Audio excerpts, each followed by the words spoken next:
Good morning, everyone. Jane Monreal here with you at 1 o'clock, at 9 a.m. I don't know what I'm thinking. My mind is 1 a.m. Your head's thinking of 1 o'clock. Yeah, I'm thinking through half my day already. Okay, 9 o'clock.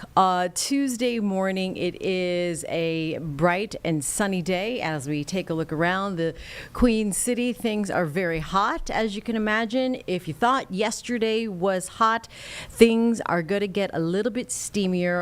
Obviously, there's a screenshot right along, and you can see the beautiful uptown skyline. It's pretty. It is lovely. It is going to be a hot one, though, and so that is why we are weather alert and bringing in Miss Majestic Storm with us here in the Live Impact studio. Majestic, hi guys. Thanks for popping in from the big studio into the Live Impact studio now, because you are the top story. It is hot. and you are all part about of you, babe. We're bringing it. You're part of it. We are bringing the heat. You are part of the heat. Yes, and that ma'am. humidity too. Really, we can't forget that. That No. is a big part of the forecast today. Like you said, yesterday was hot. Today gets even hotter. So this is why we have decided to issue the WCNC Weather Alert Day, because of the dangerous heat. So let's get to it. A lot to talk about.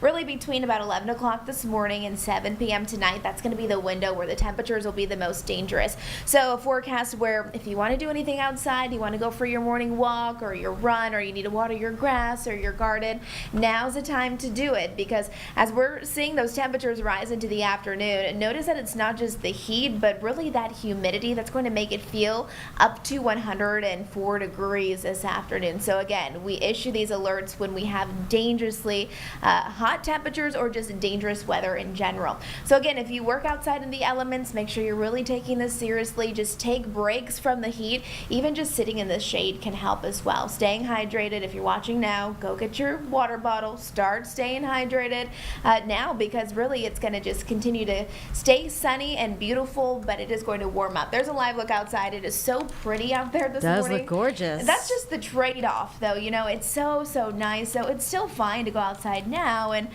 now's the time to do it before it just gets a little bit unbearable. Temperatures right now are mainly into the 70s and 80s. I mean, it is early this morning, 9:03 right now, and it's already 83 degrees in Charlotte, so setting the tone for what's to come. 98 is where we should top off today for many of us. That extends right here in Charlotte, Gastonia, Rock Hill. Temperatures out towards Wadesboro also topping off at 95 degrees. But remember, once you add in that heat, the humidity to the heat, it's going to feel like we're into the triple digits, and that's when things do quickly become dangerous. Now, if you don't have air conditioning, now's the time to close the curtains, close the blinds, try to get some fans going so that you can stay cool today, because really that sun is going to be shining bright today, heating things up fast. This puts it into perspective more what it will feel like on your skin. The combination of that heat and humidity, again, for most of us will rise above 100 degrees, but I suspect that some areas will actually reach around 103, 104 today. So take care of yourself. If you know of anyone who's elderly and sensitive to the heat, make sure you call them up. Make sure that they're aware of what's coming, and any kids, and also any outdoor pets. If it's hot for us, you better believe it's hot for them as well. Temperatures will start to drop just a little bit tomorrow. So today's going to be the last really hot day, but then the weather pattern kind of changes. So we go from heat and humidity to all of a sudden rain chances start to move in. And it's not just going to be rain that we could use, but we're concerned that we could see pockets of flooding, even flash flooding Wednesday and Thursday, but then we'll have even an opportunity for rain on Friday. So breaking it down a little bit more, we're already seeing indication from the Storm Prediction Center that tomorrow for Wednesday, our whole viewing area, we're under a low-end risk for severe storms. So we'll continue to watch that, but look at what radar could look like at 2 o'clock in the afternoon. So kind of one of those setups where Wednesday, yeah, it's still warm, it's still humid, but really the bigger story tomorrow will be the possibility of seeing storms, and some of those storms will bring pockets of heavy downpours. So there's 2 o'clock in the afternoon. Even as we progress throughout the early evening hours, there's 5 o'clock. And whenever you look at this, when you're looking at radar, notice all the pockets in oranges and reds. That's where the rain's going to be coming down really intensely, where if you're driving in this, you don't want to be caught in it, because it could make things kind of slick and also reduce down visibility. But this is going to be problematic, especially for anyone who lives in a flood-prone area. Rapid rise in rivers, streams, creeks. This is again 7 o'clock now on Wednesday night. So widespread coverage. Also just the possibility of seeing very heavy rain, not just Wednesday, but then we'll have another opportunity for it Thursday and Friday. So I want to show you this futurecast for rainfall, because now it's not perfect, but it's indicating that some areas are going to get quite a bit of rain. Now this has been what I've watched over the last couple of days, generally showing from Wednesday, Thursday, and into Friday. Most of us will get 1 to 3 inches of rain. But I'm seeing some spots where it's even higher than that. So Rockingham, Rock Hill, Concord. I hope that this model is just really messed up, because if you get over 6 inches of rain, then we're going to have some serious problems when it comes to flooding, especially flash flooding, and it could be a result of these storms that are just moving in, and they're moving very, very slowly, so they're just dropping a lot of rain, and especially if they're training one after the next, kind of just continuously going over the same area. So again, the big focus today will be the heat, the humidity. It's going to get really, really hot this afternoon. It's one of those mornings, even I go to work so early in the morning, and I stepped outside and I could tell it was just so humid, setting the tone early in the day. I mean, throughout the overnight hours, it stays muggy, and that's a big part of the story too, is that we really didn't cool down a lot overnight, so it set the tone for what's to come today. So especially concerning for, you know, people who are sensitive to the heat, people who don't have air conditioning, because the reality is not everyone does. So today we are weather alert because of that, and then I do suspect that we'll probably have a couple more weather alert days, Wednesday and Thursday probably, because that possibility of seeing flooding and flash flooding, and especially those stormy conditions that we're seeing. All right. So what time do you wake up then? Well, filling in for Chris. He's taking a couple days off, so today I woke up at 1 a.m. Ooh. It's good, I guess. You like it? You just wake up, you drink coffee, You just and do go. it. Yeah, you power through. Otherwise, Yes. you get up a little more reasonable, maybe 2:30. Yeah, much more reasonable. All right. Well, thank you, Majestic Storm. you. Very You're welcome. complete weather forecast for you this morning, as we are going to be weather alert. Yeah, it feels kind of a lot of heat out there right now. Yes, All thanks right. for having me. Absolutely. Thanks for bringing all of that information. As we keep you here in the Live Impact studio right now, we thank you for downloading the app on your Roku and Fire and Apple TVs. We are looking out right now some live pictures out of Kerrville, Texas. You can see there the Guadalupe River back down, receding after moving and rising to a historic pace. More on that in a few minutes. But we do have international news to get you to now. President Trump turning his attention to a visit with Israeli Prime Minister Benjamin Netanyahu to discuss ending 21 months of fighting in Gaza. Alice Barr in Washington with the latest. It's really nice to have you at the White House. President Trump meeting late Monday with Israeli Prime Minister Benjamin Netanyahu, looking to leverage the ceasefire between Israel and Iran into a permanent peace. I hope it's over. Yeah, I think Iran wants to meet. I think they want to make peace. And a window to end the 21 months of devastating fighting in Gaza. President projecting optimism. I don't think there's a holdup. I think things are going along very well. Despite Hamas wanting a full end to the war in exchange for the remaining hostages, while Israel still seeks to eliminate Hamas. As negotiations continue, the White House also pressing world leaders for deals on trade, sending letters Monday to 14 countries setting new higher tariff rates, including 25% duties on major trading partners, South Korea and Japan, up to 40% for Laos and Myanmar. The president describing the letters as a more or less final offer. Look, we're always subject to negotiate something that's fair. Higher rates for trading partners across the world paused for 90 days were set to resume tomorrow. But the new rates are now set to take effect August 1st, though the president acknowledged that could change again. Oh, I would say firm, but not 100% firm. Stocks dipped Monday after the tariff news, the Treasury Secretary looking to reassure. My mailbox was full last night with a lot of new offers, a lot of new proposals. Promising more deals are coming. In Washington, Alice Barr, NBC News. All right, we are turning our attention to right now a live event. There's a Department of Agriculture presser that is happening in D.C. You could see there Secretary of Agriculture Brooke Rollins right now, who is from Texas, and AG Pam Bondi. We have Secretary of Defense Pete Hegseth behind her, and of course Secretary Noem. Let's go ahead and listen in here on Live Impact News. And their family members' lives. It is not and has never been God's purpose that we suffer, but it is within His design that we rely upon His creation. We see that in extraordinary natural tragedy as over the last few days.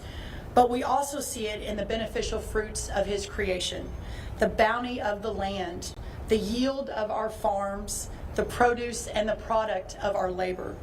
That dependency upon his goodness is part of his purpose, and so as stewards of creation, we have an obligation to protect it. In protecting it, we protect ourselves, and that's why we're here today. Nowhere is this illuminated more vividly than in the stewardship and conservation of our American farmlands. We're here to talk about that today, and we're here to address one particular facet of that stewardship, responding to one particular type of threat. The plain reality is that American agriculture in American hands is a positive good, a rich blessing that we carefully tend and upon which rests the sustenance and future of our republic. Every family, every home, every community depends upon what our farmers do, and they support and sustain us, not merely by keeping us materially fed, but by keeping us spiritually strong. The farm's produce is not just a commodity, it is a way of life that underpins America itself. And that's exactly why it is under threat from criminals, from political adversaries, and from hostile regimes that understand our way of life as a profound and existential threat to themselves. For them, agricultural lands and our farms, because they are a previous inheritance, are weapons to be turned against us. We see it again and again, from Chinese communist acquisition of American farmland to criminal exploitation of our system of agriculture to the theft of operational information required to work the land and beyond. All of this takes what is profoundly good and turns it towards evil purposes. But November 2024 signaled it's time for our federal government to wake up and step up, and that's exactly what we are doing under the leadership of President Donald Trump.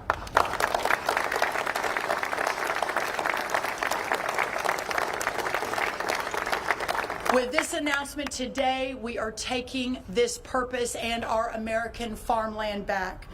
American agriculture is not just about feeding our families, but about protecting our nation and standing up to foreign adversaries who are buying our farmland, stealing our research, and creating dangerous vulnerabilities in the very systems that sustain us. Reshoring and nearshoring our food and agriculture supply chain is essential for our nation's security. In coordination with the White House, the Departments of Treasury, Defense, Homeland Security, and Justice, as well as state governors, state agriculture commissioners, local, tribal, and territorial governments, today we announced the USDA's National Farm Security Action Plan. This plan includes 7 key action items, and there's a lot of people here that I want you to hear from, so I'm not going to go one by one, but just very quickly. It's on our website. The press has gotten a preview of it, and we can ask some questions once we finish the main program. But very quickly, and perhaps the most important, the first of the 7, is securing and protecting American farmland ownership. Actively engaging at every level of government to take swift legislative and executive action to ban the purchase of American farmland by Chinese nationals and other foreign adversaries. Standing on the shoulders of great governors, 3 of whom are standing behind me, who have already been leading the way on this issue. And at the federal government level, working to do everything within our ability, including presidential authorities, to claw back what has already been purchased by China and other foreign adversaries. Additionally, working with the Treasury of the Secretary of the Treasury, along with our Defense Department on memorandums to ensure that moving forward, there is a much more intentional look at who is buying what in this country and from where they are in the world.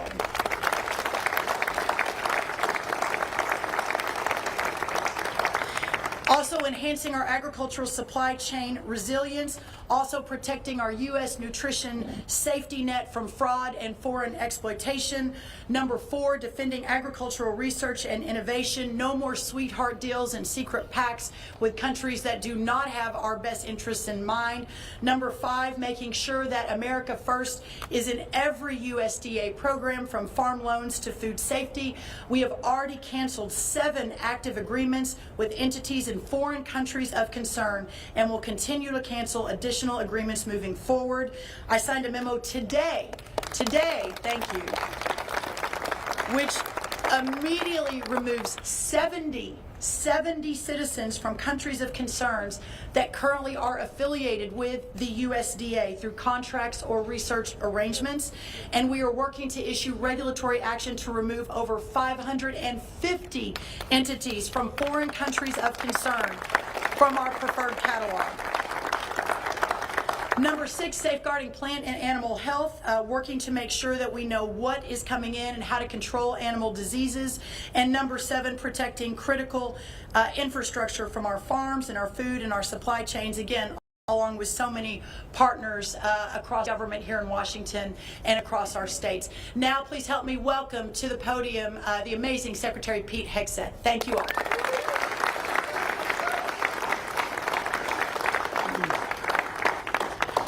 Well, Brooke, thank you so much for your incredible leadership on this issue. It's an honor to be here. It's a very important one.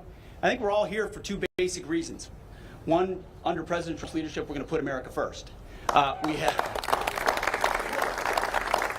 America, American land, American basing, American troops, American citizens. You have a Secretary of Homeland Security who cares about Homeland Security. You have an attorney, imagine that. You have an Attorney General that cares about justice. You have a Secretary of Agriculture that cares about our farmland and our farmers. You have governors who've led the way and senators and congressmen who now have reinforcements from an America First movement that it's about America First, but it's also just the application of common sense. As someone who's charged with leading the Defense Department, I want to know who owns the land around our bases and strategic bases, and getting an understanding of why foreign entities, foreign companies, foreign individuals might be buying up land around those bases. That's something I should be paying attention to on behalf of the American people, on behalf of my department, and on behalf of the President. It's common sense. And so food security, just like energy resilience, just like where we get our water, that's all national security, especially in a contingency. So we would be asleep at the wheel if we were not fully a party to an effort like this to ensure that our nation had the food supply it needs. But specifically, our troops have what they need on our bases so that in those moments you can rely on us here in the United States to provide that security. So no longer can foreign adversaries assume we're not watching and we're not paying attention and we're not doing something about it, because we are. So, Brooke, thank you very much. Appreciate it. Please help me welcome to the podium to speak of the agri-terrorism threats our incredible Attorney General Pam Bondi. Thank you all, and we know Texas is your home state, Secretary Rollins. Our hearts go out to all those in Texas and the families, as well as in North Carolina, who are also experiencing those horrible floods. We're so happy to be here today to protect our farmers, our ranchers, and our ag community. Under President Trump, we are proudly putting our farmers first again. Thank you to our Congress, our governors, all of the great people who have gathered here today.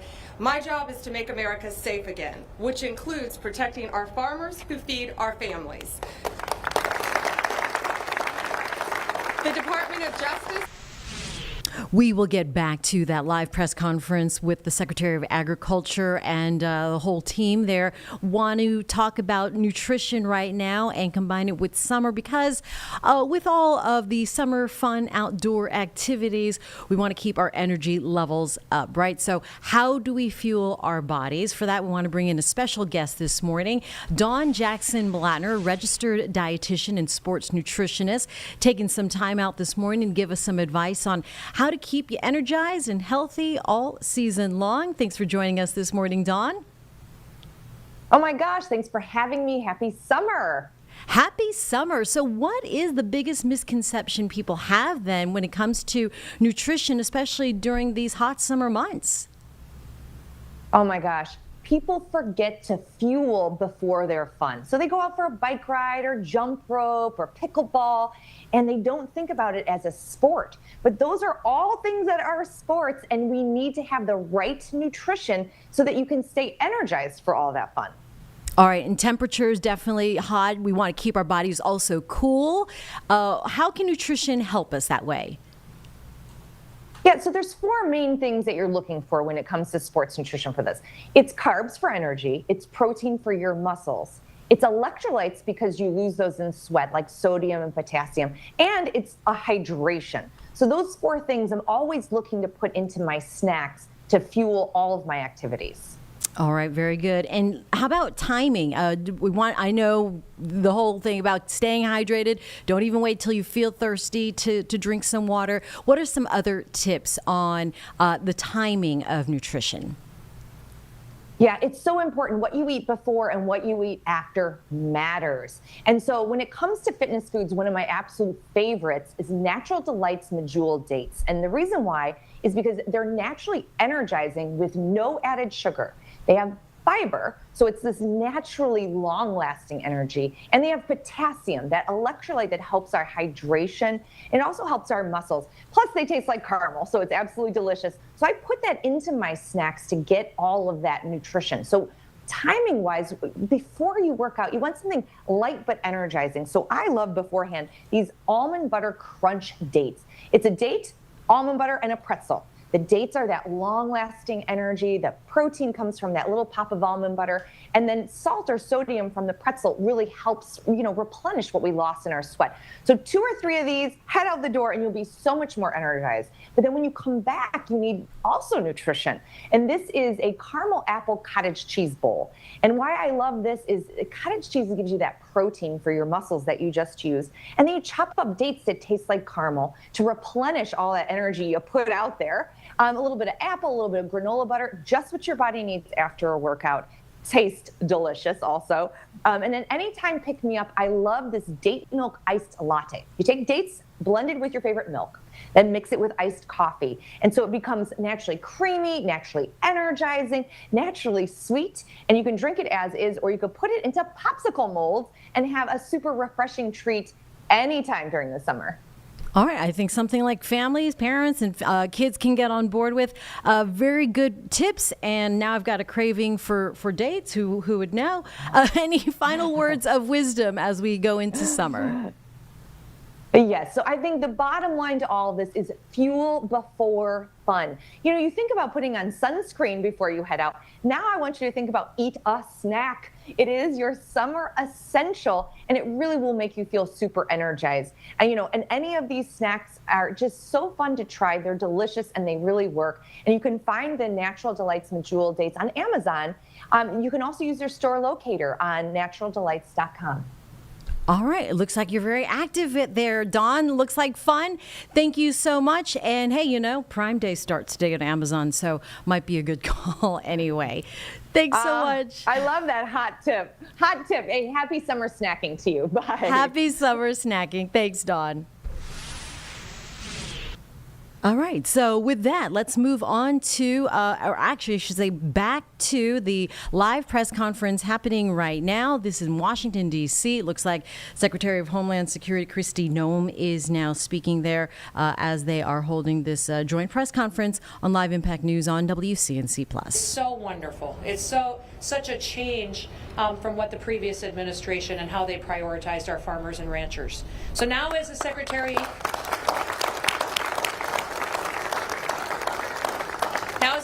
of Homeland Security, I have responsibilities when it comes to securing our homeland. But many of those responsibilities have to do with securing our critical infrastructure. We have the responsibility for 10 of our 16 critical infrastructures, which means our electrical grid, our water supply chain, how we protect and run this country, and what we do to make sure the people here are safe, but not just the people, the products and goods that come in and out of this country. Our Customs and Border Protection units are the ones that all of our goods come into this country and leave this country on, and their investigations and how they inspect our ag products are critically important to make sure that we aren't facing any kind of threats from what kind of products may come into this country, or what kind of terrorist acts might happen from goods that other countries may wish to send to us that would harm our food supply. We will continue to make sure that we have the systems in place, the people in place, the experts in place, and the policies in place to make sure that this country always feeds itself, and that we always have the ability to grow our own food, and that we rely on no one else to feed the people of the United States of America, because it is a national security issue when a country cannot provide for itself. And we will never let any other country control our food supply or control our people, because we will always be the great United States of America. Thank you.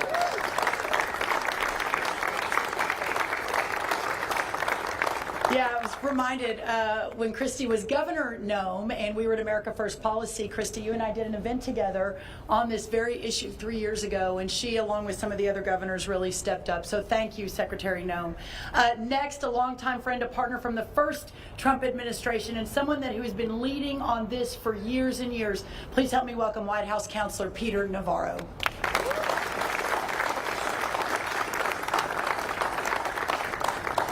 What a beautiful day to be out here, and it's difficult, I think, for a lot of Americans to wrap their head around what we're talking about today. We're such a good and kind nation that has done so much for the rest of the world over so many decades, including fighting 2 world wars on behalf of the rest of the world.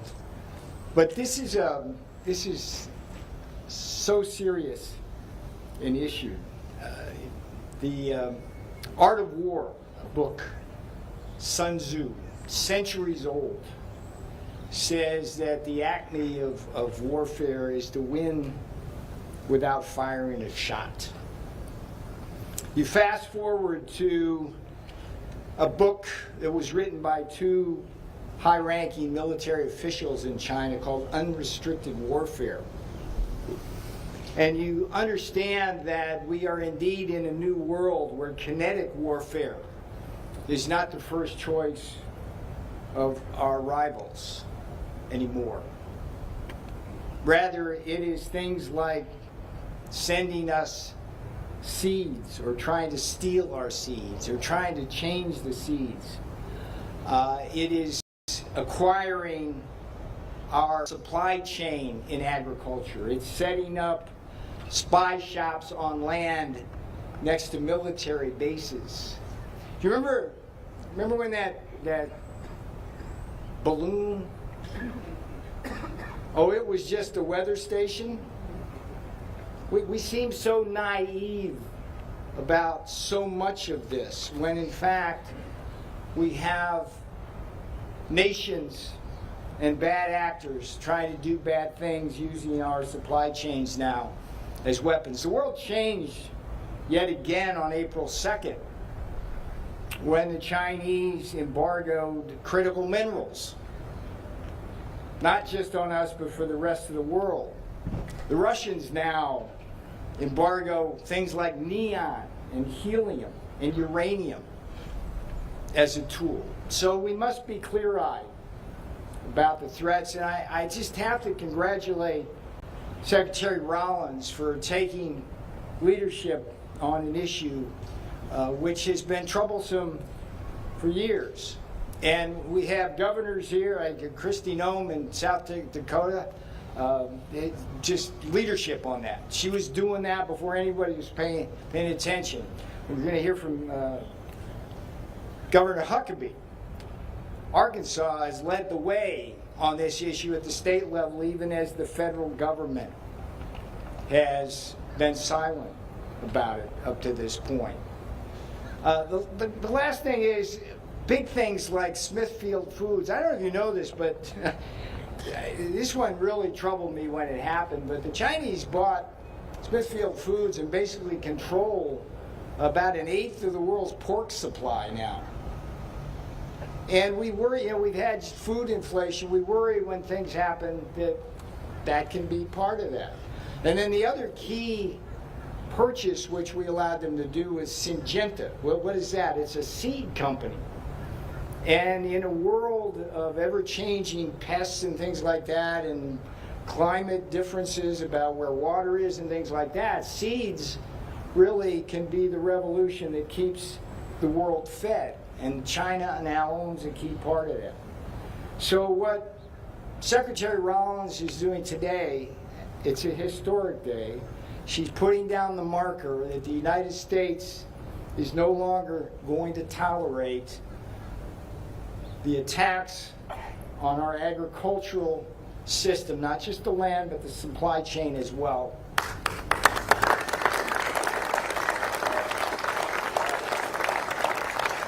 She deserves more than a hand. She deserves a helping hand here, and that's why the other aspects of our government are behind us as well.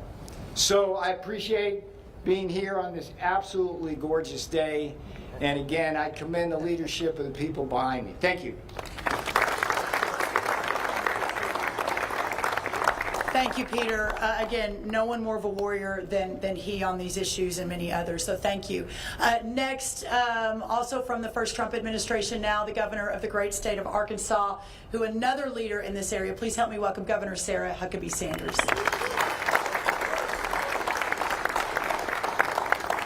Good morning. It is incredible to be here and be joined with people who really understand what it means not just to love our country, but to be willing to do things that actually preserve, protect, and allow us to pass on what makes our country so great to the next generation. And that's exactly what you see in the collaboration of the people that are gathered behind me. I'm so proud of the fact that Arkansas was the first state in the country to kick a Chinese-owned company off of our farmland and out of our state, and we made them pay for it, very Trump-esque.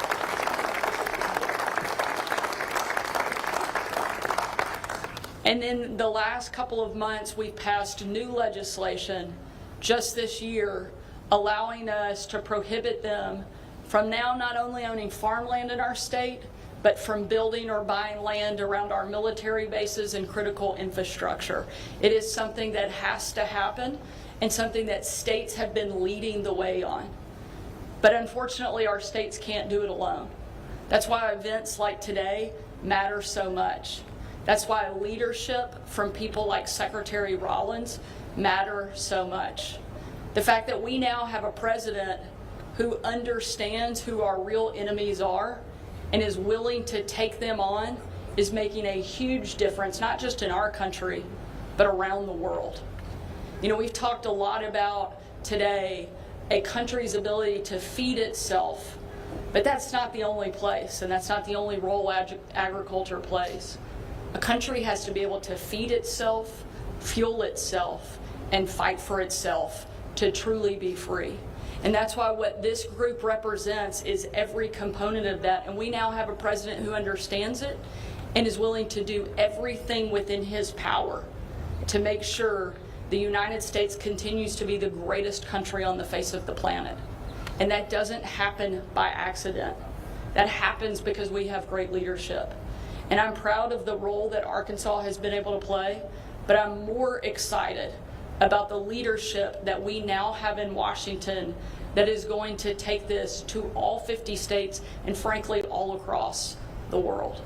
Having this group, there are no people I have greater confidence in. Secretary Hegseth leading the greatest military on the face of the planet, and nobody better suited to do so. He's tough, and I'm pretty sure he could take every member of the cabinet in an arm wrestling competition, but he's not the only tough one up here. There's no chance that China has going up against my friends Pam Bondi, Kristi Noem, and Brooke Rollins. They are not only the toughest women in Washington, they're some of the toughest people in all of America. And this group of people, under the leadership of President Trump, is not only going to protect our great country, but they're going to make sure that we have the ability to pass it on to the next generation behind us. I'm so grateful for their leadership, so thankful I get to be part of an effort that is going to make sure that the freedom of our country is protected and preserved for every single American to enjoy. Thank you for letting us be here, and thank you, Brooke, for putting this amazing event and this great plan together to help our country. Thank you so much.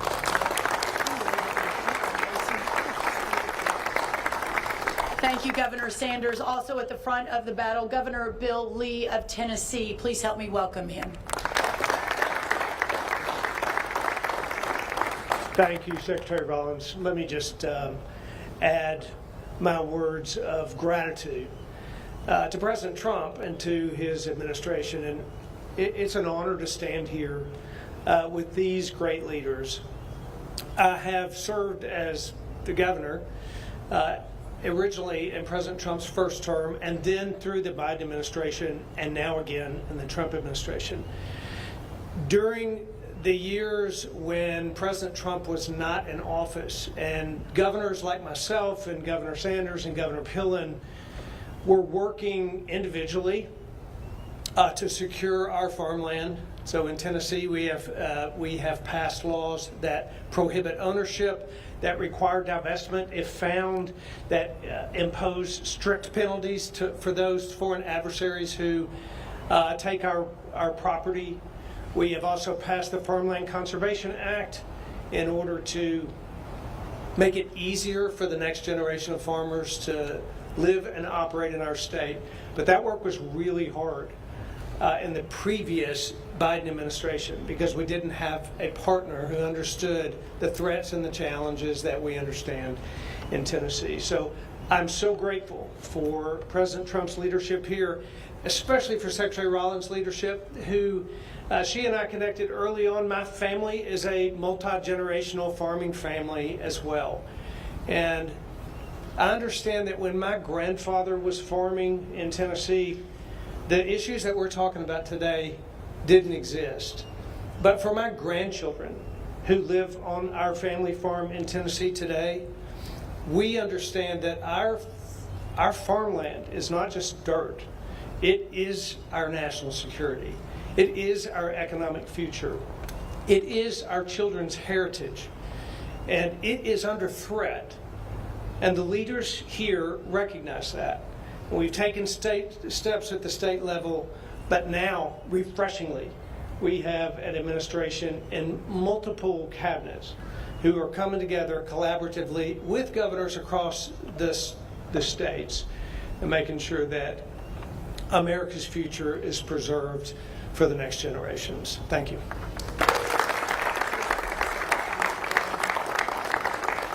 Our first conversation, Governor Lee and mine, was not about how to save America. It was about our mutual love of Hereford cattle. So we are forever bonded. Listen, y'all, next, another great governor, great leader on this issue. Please help me welcome Governor Pillen of Nebraska.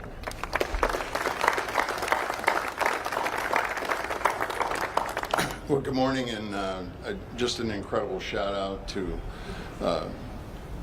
everybody in the cabinet and Brooke and her incredible leadership, and a great thank you for President Trump assembling what I view as extraordinary leaders across all the cabinet to absolutely make America great in a special, special place. This is very, very touching for me to have the opportunity to be here. I'm the 41st governor of Nebraska. I'm the first governor that's made my living from agriculture in 100 years.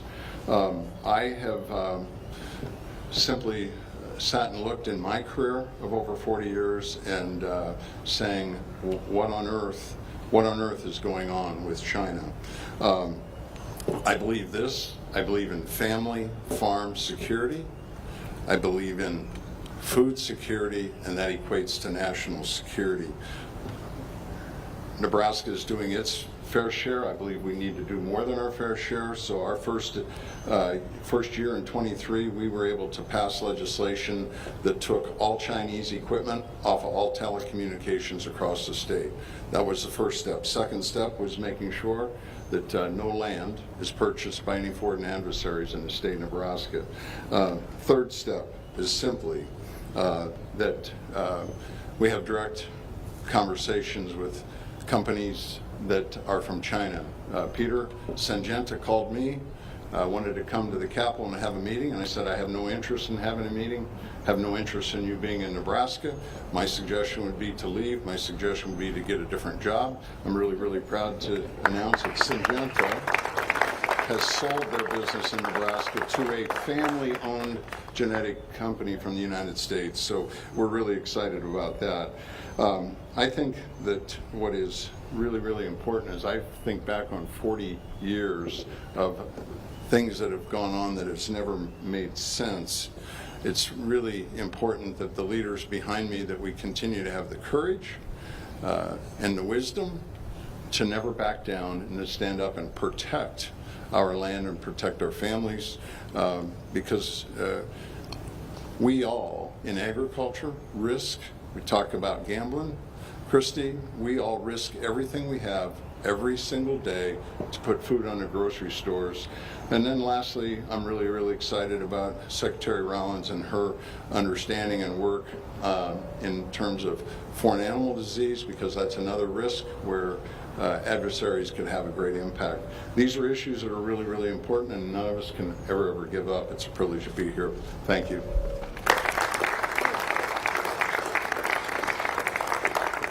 Now, Senator Tommy Tuberville from the great state of Alabama.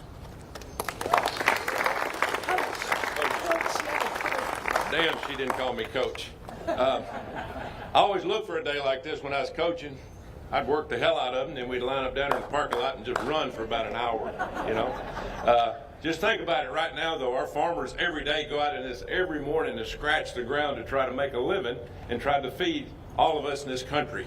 And they're very important. I'm on the Ag Committee, Armed Services Committee. I've seen it all. I'm not a politician. I've been on the front row and been able to watch the devastation of our farming community in the last 4 years under the Democrat, Socialist, Communist Biden party. It was devastating. Input cost high, $5 diesel. Instead of a $700,000 cotton picker, they're $1.5 million. They wanted to put our farmers under. We lost 150,000 farms and 25,000 farmers in the last few years. Folks, we are in trouble in ag, really trouble. And we just tried to help them with reference prices in the big, beautiful bill we just passed, but they're going to need a lot of help. They are scratching and clawing just to make a living. Thanks for Brooke putting this on. China is a threat. They're not a threat. They are dominating us in almost everything that they do, because we've set back and the politicians have been counting their money instead of doing what's right and helping this country stay in the front. We've got to be number one. We can't be number two. We've got to fight back. They are coming into our country and buying our farmland. In my state of Alabama alone, they own 2.2 million acres of farmland. That's right, in Alabama. Foreign adversaries. It's embarrassing of what we've done. Now, don't blame the farmers. The farmers have to make a living, and if they can't make a living, they have to sell their farmland. The Biden administration forced our farmers to sell their farmland by all the things they did to them. It's a disgrace. Brooke is going to bring that back. President Trump's going to bring that back. The one thing I'm trying to do is I'm trying to pass the Farm Act, Foreign Adversaries Act. What is that? We have a group in this country called CFIUS. CFIUS is a group of cabinet members that determine who buys what if it's a foreign sale. I mean, they all get together and they look at it, whether it's a steel company, whether it's farmland, whether it's some kind of business. That's what CFIUS does. And it's made up of high-ranking cabinet members in the White House. Who is not on there? The Secretary of Agriculture. What the hell are we doing? I mean, how far behind are we? We have to get the Secretary of Agriculture on CFIUS to protect our farmland. If we don't do it, we're going to continue to lose at the end of the day. So, thanks for being here. In a few minutes, we'll line up down in this end zone, and we're going to start running this way until I get tired of watching. Thank you very much. God bless you. Oh, Coach, thank you so much. Next up, Senator Roger Marshall, then Chairman G.T. Thompson of the House will close it out, and then we'll answer a few questions. Please help me welcome Senator Roger Marshall.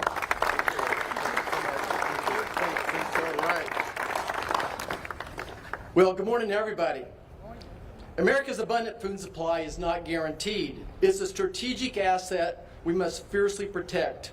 Farm and ranch security is national security, and I'm proud today to share how Kansas is at the heart of this mission. Today, we tell China to get the hell out of American agriculture. Today, China, here's your ticket. Do not pass go. Get the hell out of American agriculture. And the Trump administration is going to lead the way. Now, I want to start by just thanking Secretary Rollins, and maybe we can help you get some Angus cattle someday for your farm. But I do want to thank Secretary Rollins and President Trump and his administration for his unwavering commitment to our farmers, our ranchers, and rural America. The big reconciliation bill we just passed exemplifies this support. It strengthened the farm safety net, including increased reference prices. It makes key business tax deductions permanent and doubles the estate tax exemption up to $30 million for couples and streamlines the 45Z tax credit. Folks, 45Z is going to do more for agriculture than all the soybeans and sorghum we sold to China in the past 5 years. This bill empowers our agriculture communities and secures our family farms for generations to come. Now, as a fifth-generation farm kid, I learned how agriculture underpins our economic stability, our public health, our national defense, our geopolitical autonomy, and our rural way of life. It contributes $1.5 trillion to GDP and supports over 22 million jobs, yet we often take it for granted. Our farmers, our ranches, our food supply chains face grave threats, specifically bioterrorism, procurement disruptions, and foreign ownerships. A virus like COVID, which was made in a lab, could target our beef and dairy cattle industry next, or a fungus could devastate our wheat and our corn. Whether it's from nature or made in a laboratory by a foreign adversary, these risks demand vigilance. Let me share how Kansas is leading the fight. We're proud to host the Animal Health Corridor that stretches from Columbia, Missouri to Manhattan, Kansas, the Little Apple, to Lincoln, Nebraska, where cutting-edge research thrives. And why in the world we let scientists from foreign adversaries in those experiments and in those laboratories, I'll never know. And why we're doing research with American dollars in those foreign countries and threats, I'll never know either. I want to thank President Trump. In his first term, he welcomed the USDA's Economic Research Service and National Institute of Food and Agriculture to Kansas City, which complements the National Bioagro Defense Facility in Manhattan. This synergy makes Kansas a global hub for agriculture innovation. Our strength lies in our collaboration. By uniting public and private sectors with land-grant universities like my alma mater, the fighting, ever-fighting, mighty Wildcats of Kansas State University, we're building a resilient food supply. There you go, Coach Tuberville. Let's go Wildcats. I want to commend the Department of Defense and all the agencies up here today for your joint efforts to combat diseases like avian influenza, screwworm, and foot and mouth, protecting our farmers and communities. And finally this, let me just concur with Coach Tuberville that I'm going to champion for the Secretary of Agriculture to be part of CFIUS. President Trump could appoint her, and Congress can make that legal for years to come as well. That's the best way to counter these emerging threats. Think about it. China right now owns land next to Whiteman Air Force Base, where our B-2s were launched. It did just a spectacular job of, yes, obliterating Iran's nuclear armament. They own land next to Fort Riley, Kansas, home of the Big Red 1 1st Infantry Division as well. We need someone who thinks agriculture when they wake up in the morning and they go to bed and they think of agriculture as national security. Again, we can't take our food supply for granted. Kansas is leading the way, but it takes a national resolve to protect our farms, to fortify our biosecurity, and keep America's food in Americans' hands. Thank you so much. God bless us. Have a great day. Thank you. Quick announcement, as of this afternoon, I will be officially a member of CFIUS, so that is happening. Yeah. It's an incredible team at USDA and our great Treasury Secretary, Scott Besson. Finally, from the amazing agriculture state of Pennsylvania and chair of the House Agriculture Committee, please help me welcome G.T. Thompson. Good morning, everybody. What a glorious day. A great day for making hay. And a great day for making history. For making history in terms of making sure that we are taking these next steps to secure both farm security and food security, which quite frankly is national security. As chairman of the House Agriculture Committee, I'm so appreciative to President Trump, to Secretaries Rollins, Hegseth, and Nome, as well as Attorney General Bondi for their recognition that food security is national security. In the Agriculture Committee's preparation for the Farm Food and National Security Act, we identified threats to food security impacting America's #1 and most essential industry, which is agriculture. Our farmers are on the front lines of food security, and that is essential to our national security. America's farm families are facing serious challenges, from foreign threats to our farmland and the theft of our intellectual property, to high energy costs driven by out-of-control inflation from the previous administration, market instability, poor SNAP integrity, crushing taxes, extreme weather, and an often unreliable workforce. All of these make life harder for America's farm, ranch, and forestry families, and jeopardizes our country's food security. I want to thank President Trump for using every tool at his disposal to make America's food supply safer. The One Big Beautiful Bill included a historic investment in our agriculture value chain, including provisions from the Bipartisan Farm Food and National Security Act. The One Big Beautiful Bill includes investments to strengthen our livestock biosecurity from foreign animal disease, as well as delivers major tax relief, shields the next generation of farmers from the death tax, supports affordable energy policies that keep family farms running and food prices low. It includes historic integrity measures for the SNAP program and so much more. But there's still a lot of work left to be done. On behalf of the House Agriculture Committee, I look forward to partnering with Secretary Rollins and others across the administration on this important initiative. Farm and food security is national security.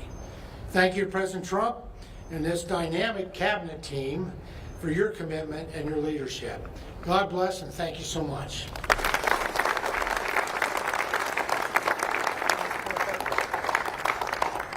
Okay, everyone, we're going to open it up for some questions. I would note that while we were standing here and all of you were sitting there, it's too bad Secretary Bobby Kennedy's not here because we're all getting a lot of vitamin D today. So we'll let him know. He'd be very proud. All right, we'll take some questions from the press. Thank you, Secretary Rollins. Mary Margaret with the Daily Wire. Two questions, if that's okay. First of all, I'm seeing on this map that there's a lot of Chinese-owned farmland in California. Are you looking into the severity of that and what those consequences are? And then number two, the president has expressed concerns about how mass deportations would affect the farm industry. Do you have concerns on this front? And are you hearing about some of these top conservatives saying that there's a push for amnesty for this workforce?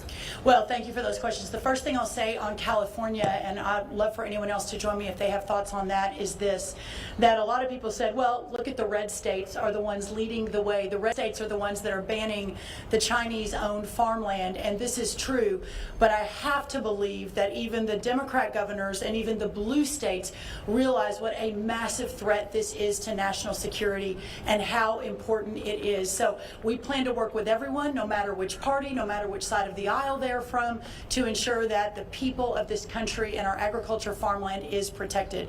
The second question, I appreciate you bringing that up. There's been a lot of noise in the last few days and a lot of questions about where the president stands in his vision for farm labor. The first thing I'll say is the president has been unequivocal that there will be no amnesty, and I think that's very, very important. I and the rest of our cabinet certainly support that, effectuate that, and make sure that happens every single day. The second thing, to your question about mass deportations, the president and I have spoken about that once or twice, and he has always been of the mindset that at the end of the day, the promise to America to ensure that we have a 100% American workforce stands, but we must be strategic in how we are implementing the mass deportation so as not to compromise our food supply. Ultimately, the answer on this is automation, also some reform within the current governing structure, and then also when you think about, there are 34 million able-bodied adults in our Medicaid program. There are plenty of workers in America, but we just have to make sure we're not compromising today, especially in the context of everything we're thinking about right now. So no amnesty under any circumstances. Mass deportations continue, but in a strategic and intentional way as we move our workforce toward more automation and toward a 100% American workforce. And ultimately, it's the wonderful members of Congress behind me who are taking this on the fixing the current immigration system. So thank you so much. Madam Secretary, thank you. First of all, condolences, thoughts, and prayers to all the folks back in Texas. It is near and dear to your heart. A couple quick thoughts. Congratulations on the success of getting at least partially, the death tax repealed in the BBB, because as we all know, it affects farmers disproportionately to a great extent. Congratulations on that. Also, egg prices today, just right now, hit $2.49 a dozen. A clear 55% below the failed Bidenomics egg price. And we all know it's not just about eggs, but it has become a metaphor for inflation. So congratulations. Thank you. Because food inflation is coming down. That's a testament to you. Thank you. The thought and the question follow-up is, what a great group you put together here. Wonderful, wonderful idea. Surprising it hasn't been done sooner here. So the question is, has President Trump talked to you about this group, number one? And I guess equally is important, have the Chinese government, either officially or unofficially, reached out to you about this program? So the first thing I'll say, and I appreciate that so much. Who are you with? It's Eric Bowling. I'm with That's the right. Bowling Show. Eric, thank you. And with the Bowling Show, it's great to have you, and thank you for making your way. I would like to note, and it's not lost on you, Eric, but I want to make sure everyone understands, this cabinet and this administration is different. That in previous administrations, I don't know that you would ever see 4 cabinet secretaries, a counselor to the president, one of the most steadfast, loyal patriots who've stood beside him, Peter Navarro, ever come out together on a morning when 100-degree weather and talk about agriculture, farmland. But we are all in this together, and the president has been resolute in ensuring that we do everything that needs to be done to protect the homeland. So I'm very, very proud of that. On the second question, I don't want to get ahead of the president, so I won't answer that. One of the chief lessons I've learned over many years is never get ahead of President Trump. But there is no doubt that he, our cabinet, our administration, our friends across the country are acutely aware of this issue and doing everything we can to solve for it. Eric, thank you for being here. Next question. Thank you, Secretary Rollins. Jackson Richmond at the Epoch Times. Was Secretary Rubio consulted on this, given the national security aspect of this, and then was the CDC consulted, given the bioterrorism aspect of this? Yes, all of the above were consulted. To get to this point, a little bit of sausage making for everyone. It's not just we throw an event together and here we all are. The layers and layers and layers of work to go through all of the agencies is of utmost importance. And what I have learned now in a little bit of my time in government is that often, and this is the reason you don't see the ball moving down the field very often, the amount of effort it takes to integrate and work, and the long nights and the sleepless nights, especially by our team, our incredible chief of staff. Kaylee Buller is the one who's really been driving this alongside the rest of our team. Is really inspiring. So yes, they've all been consulted. Everyone has been incredibly supportive to get to this point today. But what I would like to say as well, and thank you for that question, is that this is just the beginning. Today is the first step to get us to this announcement as we begin this important work. You'll be hearing a lot from us on this over the next 4 years, and some real metrics in place that we're putting, like how do we measure our success? And I think that's what makes this administration different. So thank you for being here. Love the Epoch Times. And next question. Yes, Philip Brasher with AgriPulse. I have two questions. One following up on the immigration question. The president has continually said that he wants to give farmers some kind of temporary pass. Could you define what he means by temporary pass? Does that mean ICE won't go onto farms for a certain period?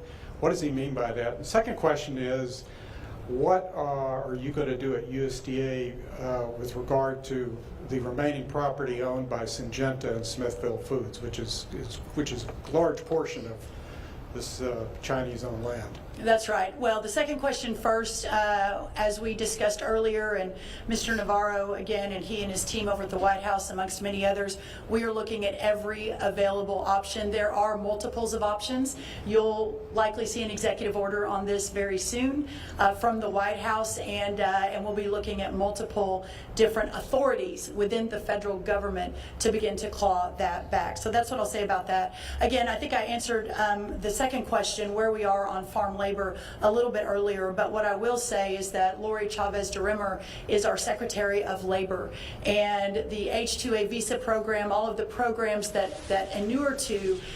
You're watching Live Impact News on WCNC Plus. It is 10 o'clock here in Charlotte. I'm Jane Montreal, and we thank you for joining us. As you have already downloaded the app, WCNC Plus app, to your Roku, Fire, or Apple TVs, or all of the above, and helping us spread the word on the live content that we we bring you hour by hour on a state, national, and international level. We'll get you back out to D.C. with the Secretary of Agriculture, Brooke Rollins, holding a press conference. We sent a number of state leaders and various members of Congress as they are getting ready to roll out their American National Farm Security Action Plan. As you heard, these are actions being taken to help protect American agriculture from foreign threats. They namely mentioned China for most of the conversation this morning. But it looks like they are still continuing to take questions from the media there in D.C., so we'll get you back out there live here on Live Impact News on WCNC+. Secretary Stephen Baden started yesterday from the great state of Tennessee, Governor Lee. You can see on this chart the hundreds of thousands, and by the way, this is just China-owned. This is not other countries of concern owned, such as North Korea, Russia, Iran, and others. You can see that a lot of those, the red blocks, are actual military bases. And ultimately, when we're talking about national security, that is, I think, the number one concern, certainly of this administration, is what's happening there as we're looking at the threats that this country is facing. But specifically through agriculture is really, really important. Peter, I don't know if you want to add to that. And thanks for asking that question. If you look at the gradations of threat, that's the most obvious. I mean, how did we let that happen? How did we let that happen? And Siphius, Greek word, I think, for like doing nothing, right? But not during the Trump administration. And I can tell you, if nothing else happened today, having Brooke Rollins on that board, give her a hand. That's a big deal. But if you look at the concept here of unrestricted warfare that I talked a little about earlier, it's not just the idea that you can surveil troop movements, flights, all the things you would worry about just from a pure national security view. But you remember when they arrested the Chinese spies on the Iowa farmland? Y'all remember that? I mean, that was another turning point in our awareness, where they were, so if they're owning the farmland, they have access to all of they're going to get the seeds that way too. And so ultimately, the other thing they want to do is, which is why they bought Smithfield Foods. I don't even know this, but China consumes 50% of the pork in the world. Did you know this? That's astonishing. I think we got the corner on Kentucky Fried Chicken, but they cornered the part. So when they acquire Smithfield's Foods and the entire pork chain, it's like that becomes a weapon in and of itself. So the more land they acquire here, the more control they have, and it's a business model. I mean, we're the United States, but they treat us like a colony. They do the same damn thing down in Zambia with tobacco, and around all of Africa. They buy land, they bring in Chinese workers to work the land, and then they ship the food back to China, and the people around starve or pay higher prices. So when you ask us, what's this about? It's about everything. Food security is national security. Thank you. I want to make a comment, if you don't mind. So, to me, the Chinese owning land is just a small piece of the puzzle. I'm much more concerned about the food supply down the road here. That right now, foreign entities own about a fifth of the protein processing. Between beef and pork, JBS and Smithfield own about a fifth, maybe a fourth of the protein processing in this entire country. That's just wrong. I think beyond that, it's the intellectual property theft. It's the Chinese scientists that are in our own universities and research that are stealing intellectual property. It wasn't too long ago they were taking rice seeds from my alma mater. The Attorney General mentioned something up in Michigan. It's that constant threat. But what really keeps me awake, the real threat to me, the biggest, is bioterrorism. If you could imagine a COVID-like virus made in a laboratory in Wuhan, China, that could infect all the hogs of the world. but you had an mRNA vaccine that could protect your own hogs. What would that do to our world's food supply?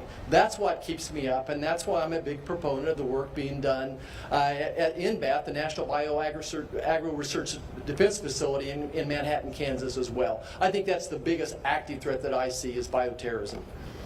Agreed. I think Senator Marshall really put a nice overview on the different threats. Really, American agriculture, I think, is defined as science, technology, and innovation. And all those are amazing. It defines agriculture today, but it also leads the way for agriculture over the horizon for the future.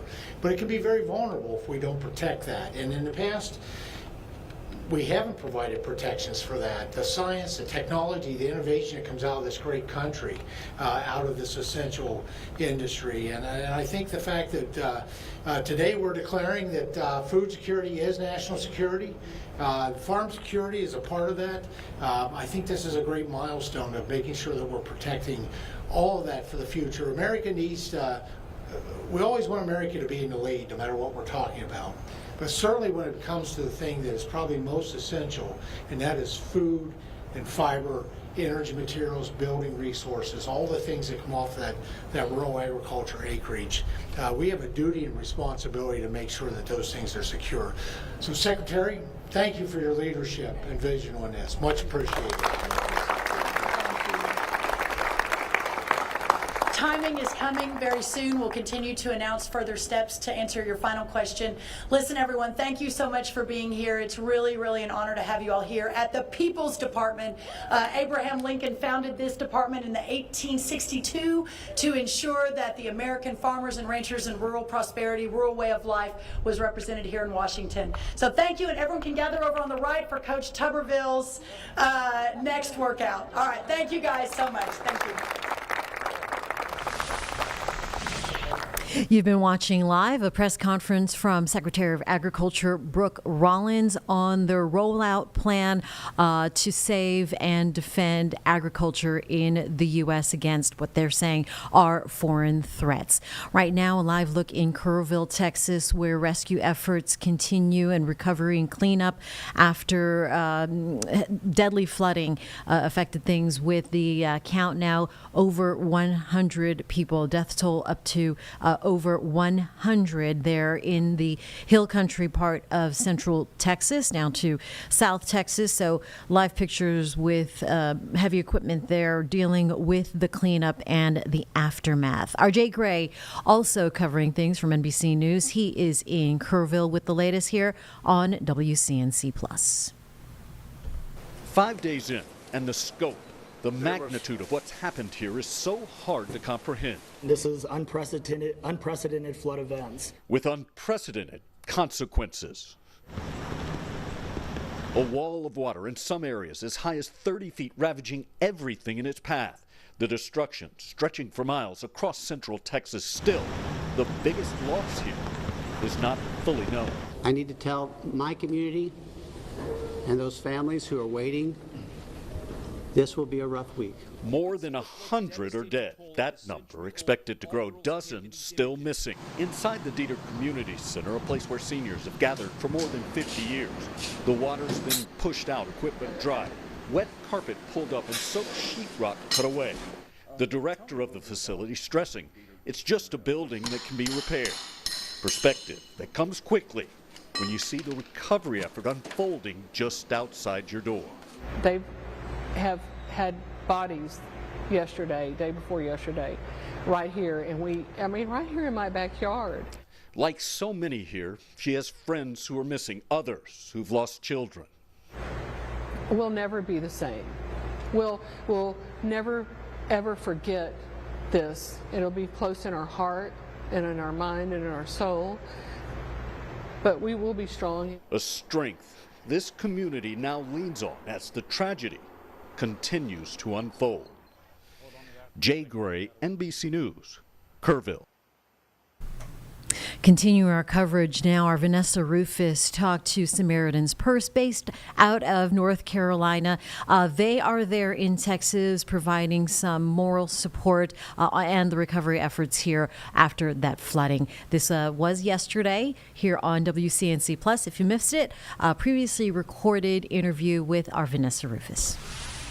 This time we wanted to turn to another big national headline that we've been following very closely here in the Carolinas as well, and that is the flooding and the devastation that has been underway in Texas Hill Country in recent days. And unfortunately, late this evening, we did see the death toll there rising, now topping 100 people who are confirmed dead, more than 80 of those folks in the hard-hit community of Kerr County. And we did want to talk about some of the helpers that have since dispatched from the Carolinas going out to Texas to try to be of comfort and of service to those who are in need so badly right now. We want to join now with Andrew Metcalf, who is a program manager with Samaritan's Purse, of course, a local organization for us here in the Charlotte area. Andrew, thank you so much for taking some time to speak with us. It sounds like you just landed there in Texas and have started your work there. Can you tell us what y'all have been able to do since you arrived?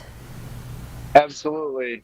Samaritan's Purse staff were on the ground yesterday morning beginning our assessment of Kerr County. It became very evident very quickly this was an area of great need, and we have dispatched staff, equipment, to run a volunteer response to assist homeowners with their cleanup inside and outside their homes. And just to let them know that they are not alone in the midst of their disaster, that they are loved by God, they're loved by Jesus, and that God's people love them and want to come alongside them and help them. Now, I know that y'all have been so crucial for various natural disasters and responding to that, including, most recently for our area here in North Carolina, responding to Hurricane Helene. I'm just curious, how you speak to folks who are going through, what is seemingly just the worst moments of their lives, and how you bring comfort, and maybe what all of us can learn as far as, passing along similar messages to neighbors in need, and how maybe we could help if we're watching this at home and feeling like, I just need to jump in and help. Absolutely. We all know that no matter where the disaster is, it could be one of the worst days of the lives of our homeowners that have been enduring this, enduring the trauma that they've been through, but also the storms that they had go in their own lives going on prior to this event, and how this event has thrown all of those coping mechanisms out of whack for them. What we really want to do is come alongside. We want to give them an opportunity to share their story. There's oftentimes they've been so focused on everything that has been in dealing with the response. They haven't taken the time to share what's been happening, to process the grief they're going through. So we have chaplains from the Billy Graham Evangelistic Association that come alongside us to lend that care and spiritual and emotional needs. They're trained to deal with anyone that's been going through crisis and just to love them and minister to them. And then our volunteers come in and they help with that cleanup, and they also offer those shoulders to cry on, those loving smiles, and just an army of orange that can come in and say, we are here to help. You are not alone in this. I mean, inevitably with any sort of natural disaster that, we cover and we look into and we try to get community stories, there is always such heartbreak in some of these headlines. And I think maybe one of the headlines that is grabbing people a lot when it comes to this particular situation happening in Texas Hill Country, the fact that, there are so many young people who have sadly lost their lives. There's a story about that Christian girls camp where unfortunately more than 20 of those girls and the counselors with that camp were confirmed to be dead. There's a separate story that NBC News just reported on about two sisters who were 13 and 11. They were missing. They were actually found, sadly, they were found deceased, and they were recovered. Actually, they were holding hands. I think a lot of those headlines, that hurts people, including us here when we have to report on that. What sort of stories are you hearing? And, if you can share, any of the uplifting stories that you're seeing, I think folks, always want to hear that as well. Well, we are obviously hearing the same stories that we're hearing on the news. We do want to just come alongside all of those families who have lost loved ones to let them know that they're loved and cared about. And our chaplains are willing to come out and do that. We've had uplifting stories by just the amount of love and outpouring of volunteerism we've seen in this community. Just everyone wanting to come alongside and just lift up those that are hurting right now. And so it's just been fantastic to see that outpouring of volunteerism and just to see it continue as we get to begin helping our volunteer efforts of helping those homeowners begin the first steps of their recovery. Now, I know as a helper, you probably are also staying attuned to, any sort of warnings, as far as potential weather impacts to come. I know throughout the day that that area had been told to stay on alert for possibly more flooding. It sounded like a flood watch in the area was just allowed to expire about a half hour ago. Are you hearing anything from emergency crews out there as far as communications to you about the possibility that there could be even more threats down the line? And if so, how are you and your team preparing for that? We're constantly monitoring those weather threats throughout the day. We're also, because of the safety of our volunteers is paramount, the local government here has done a fantastic job of continuing to give us situation reports, and local law enforcement from all over the state has been doing a great job of allowing people to stay safe out there.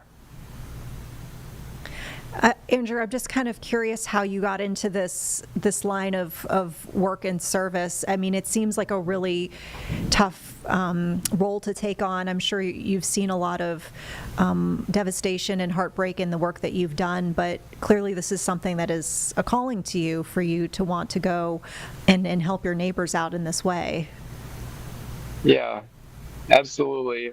When I was in high school, my family went through a period of homelessness, and it was at that point when I really got to see faith in action along the lines of my local church coming beside us to help us out, but also just being able to see my faith become more real each and every day as I prayed to the Lord for His provision, and we got to see that each and every day. And since that point in my life, just seeing the example of wonderful people doing that, I wanted to do the same for others. And very graciously, God has given me the opportunity to work with a phenomenal organization to be able to let people know, just as we felt alone in those moments and people came alongside us, I have the privilege to do that now and be the one that can come alongside those that might be feeling alone. There are likely lots of folks who are watching what's happening in Texas and maybe feeling like there's nothing that they can do, or they feel helpless, or maybe they just feel despair and they're not sure what else they can do in the situation. What would be your message to them, for folks who are watching and maybe hurting as they see some of these headlines and maybe even wishing that they could do more but not knowing where to start? Absolutely. We need people to pray anywhere. Prayer is going to be something that sustains us throughout our volunteer response here. If people would like to donate, they can visit SamaritansPurse.org. They can also visit SamaritansPurse.org if they want to sign up for volunteer options. Okay. Andrew, is there anything you'd like to share with us that we haven't asked you about the situation, about the experience that your volunteers are having out there, just about, the images that you're seeing, firsthand, anything before we wrap things up here? Just a continued request for prayer. There's a lot of people out here that are hurting, and they just need each and every person to have them in their thoughts and prayers so that they can just know God's love for them while they're out here and we want to just be able to reflect that. So we're just really grateful for that opportunity. Andrew Metcalf with Samaritan's Purse, thank you so much for taking the time to speak with us. I know it's probably been a long, I guess at this point, day and a half since you've been out there, and your volunteers as well, doing some really hard work, but important work. So we appreciate you taking the time. Thank you. All right, folks. Thank And that was our Vanessa Rufus talking to Samaritan's Purse. Want to let you know that Billy Graham Rapid Response Team is also there working and helping and supporting the folks that need it there in Central Texas. And so we will have someone from that team talk to us here in the afternoon once they get settled and can set up their signal and talk to our Nick Sturdivant here on the afternoon part of Live Impact News. All right, I want to tell you real quick, we are following a breaking news story out of Charlotte. This is in the 1900 block of West Boulevard. Our photojournalist Kevin Wardlaw just setting up a shot. We are hearing about a shooting in that block, 1900 West Boulevard, where at least one person is being treated by medic and transported to the hospital. So as far as we know, we will bring you live pictures as soon as we can. In the meantime, back to the story out of Central Texas. Senator Ted Cruz was on vacation, and he is from Texas, and he rushed back to Texas as soon as he can, and spoke to media there on the situation there in Hill Country. Let's hear that recorded response here on WCNC Plus. As we stand here today, there are still 10 girls and 1 counselor from Camp Mystic that are unaccounted for, and that means there are 11 sets of parents that are right now not knowing if their little girl is still alive or dead. That is, it's unspeakable, and you try to connect them with the sheriff, connect them with first responders. It's been several days, so as the days go on, the chances of finding survivors, we all know, goes down, but you always have hope and you have prayers. It was 4th of July weekend, and so there were thousands and thousands of people that came to the Hill Country to celebrate, to have a barbecue, to set off some fireworks, to eat a burger and hot dog, and it turned into a nightmare. And so I think it is going to take time. One of the challenges is the local officials don't have a list of everyone that's missing, because many of the people who were here were not local residents, so they don't know everyone who's missing. It's going to take some time, but I think everyone is anticipating the death toll is going to continue to go up. And we do know officials in Texas are planning an update around 11 o'clock this morning.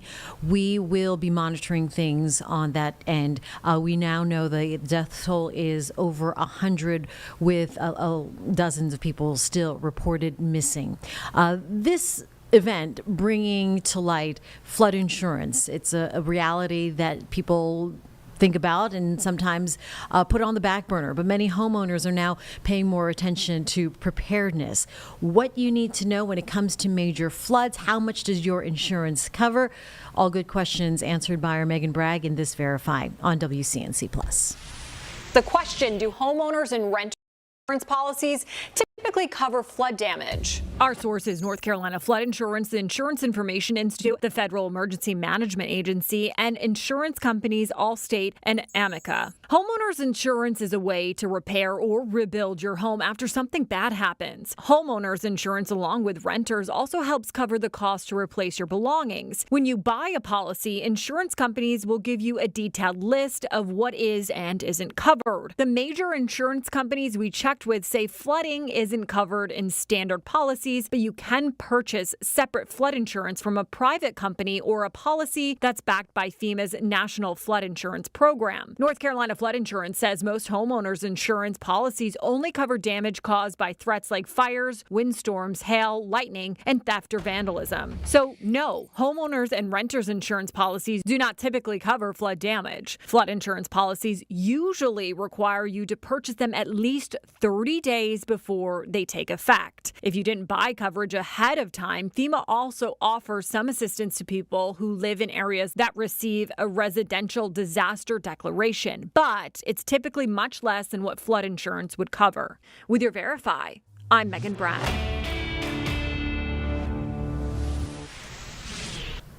All right, at 10:25, you're watching Live Impact News on WCNC Plus. Right now, we are following breaking news.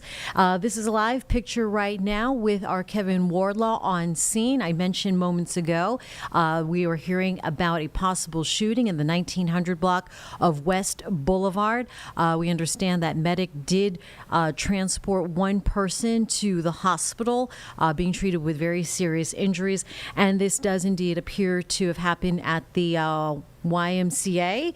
Kevin zooming in on some detectives walking through the front door at the Stratford YMCA on West Boulevard. We will work to get more information on this, but a possible shooting here in West Charlotte in the 1900 block of West Boulevard at the Stratford YMCA. And we saw a couple of CMPD units parked right in front of the Y. The events leading up to this possible shooting, unknown. What we do know is that one person treated for life-threatening injuries and transported to the hospital. So we will get you updated on that as soon as we learn more information here at WCNC Charlotte. Right now, I want to take you to a live picture. This is in Kerrville, Texas, where cleanup efforts continue around that devastating flooding.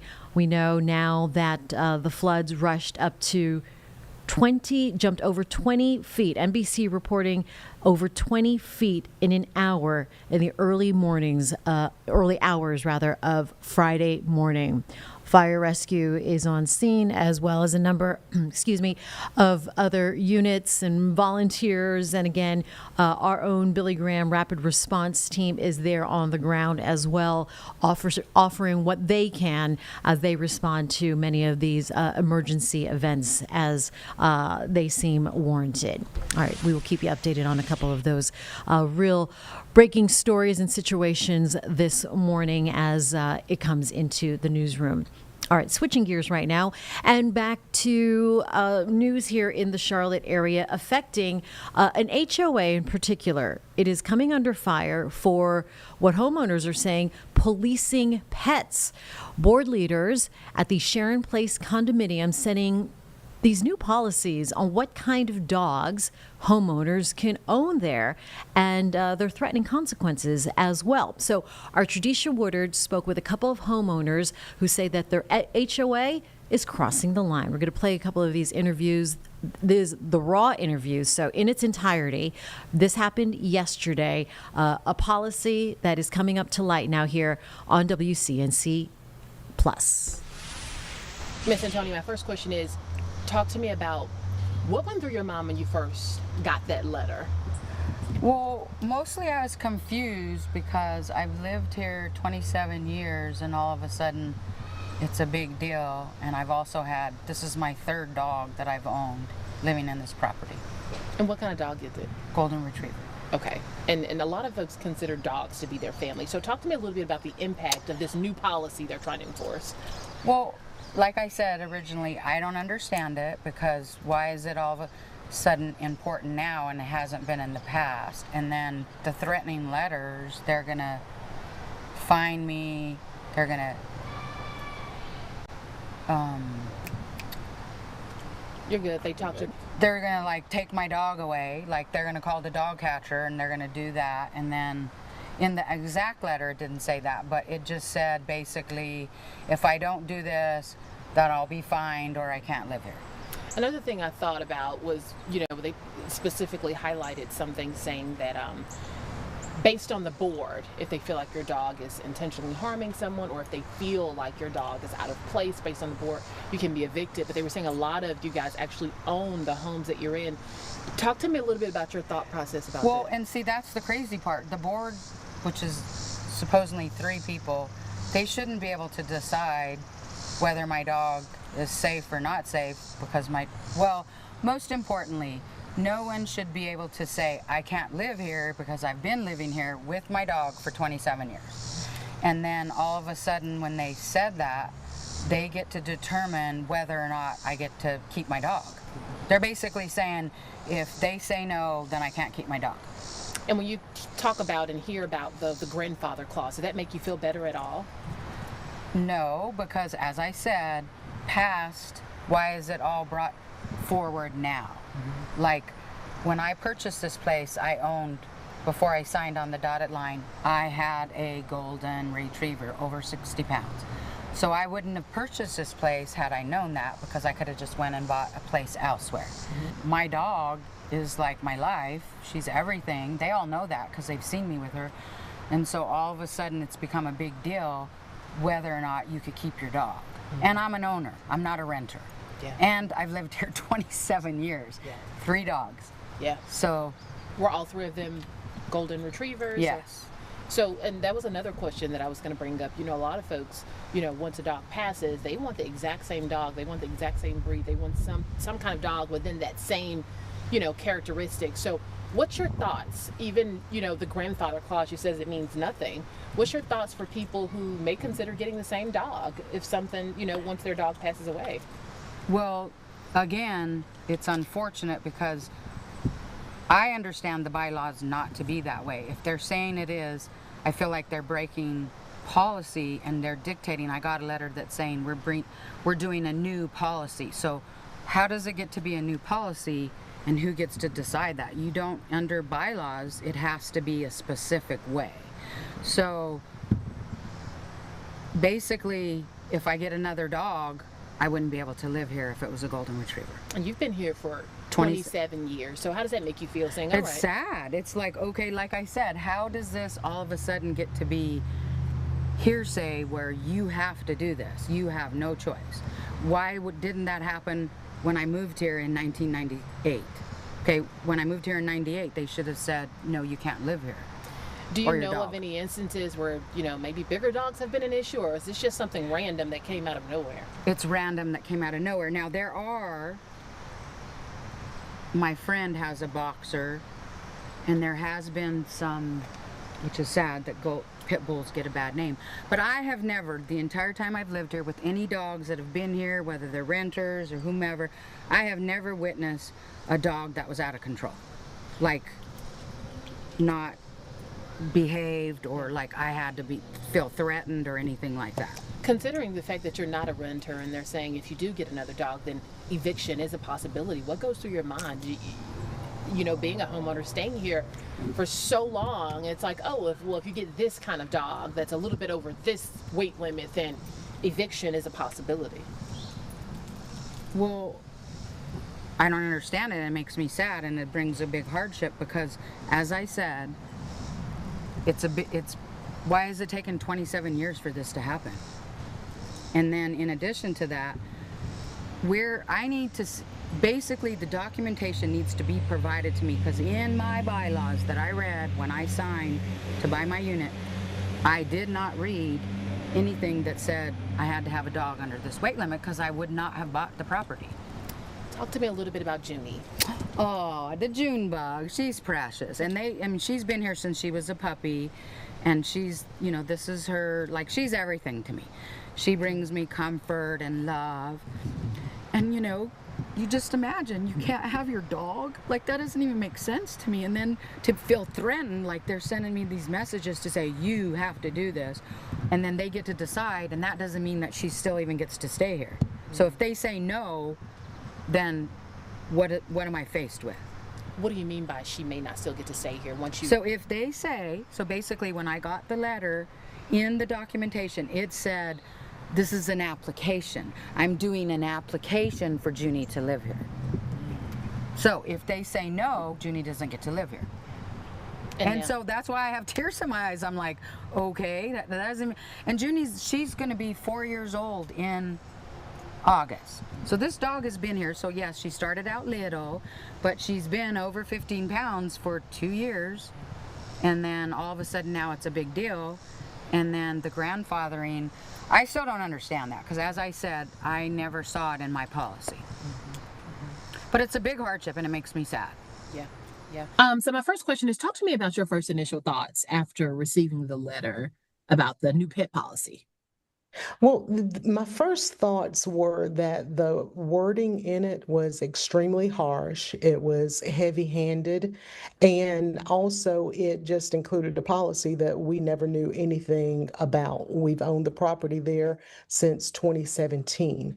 So to all of a sudden, out of nowhere, get a policy of this nature, and then to look at it, it was intended to be a legally binding agreement because of the conditions that are written in it. So it was a shock. It came across as very harsh, very little thought as it relates to the importance that pets have in individuals' lives. These are members of people's families that we're talking about. So it really rubbed me the wrong way. And do you have pets yourself? I do. I do. And what kind of dogs do you have?